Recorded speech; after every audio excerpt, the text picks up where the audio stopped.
ఆదికాండము 23వ అధ్యాయము ధ్యానించినప్పుడు అక్కడ 120 ఏండ్ల ప్రాయములో శారా మృతి పొందినట్టుగా వ్రాయబడుతూ వచ్చింది.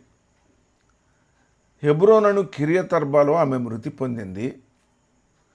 అప్పుడు అబ్రహాము హేతు కుమారులను చూసి, అయ్యా, నా భార్యను పాతిపెట్టినట్లుగా నాకు శ్మశాన భూమి ఒకటి స్వాస్థ్యముగా ఇవ్వండి అని అడిగాడు. వారు అన్నారు, మా మధ్య నువ్వు మహారాజులాగా ఉన్నావయ్యా, నీకు ఇవ్వటానికి ఎవరు వెనకాడతారు? అలాగెవరు ఉండరు. నీకు ఎక్కడ ఇష్టమో నువ్వు శ్రేష్టమైన భూమి చూసుకో అని అన్నారు వాళ్ళు.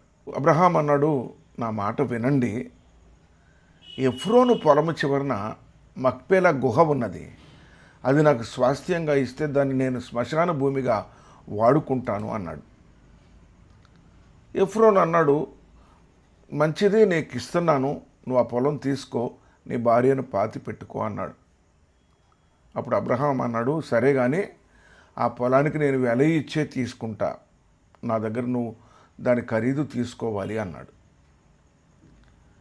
ఎఫ్రోన్ అన్నాడు, నా మాట వినయ్యా, ఆ భూమి 400 తులములు ఖరీదు చేస్తుంది, అది ఎంత నీకు నాకు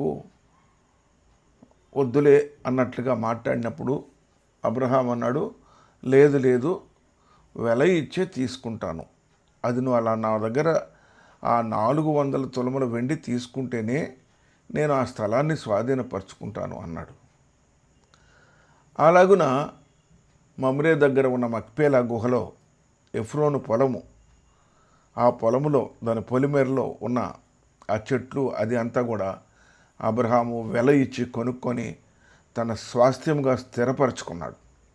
ఆ చొప్పున అబ్రాము కనాను దేశములో హెబ్రోను అను మమ్రే ఎదుట ఉన్న మక్పేలా పొలము గుహలో తన భార్యను పాతిపెట్టాడు.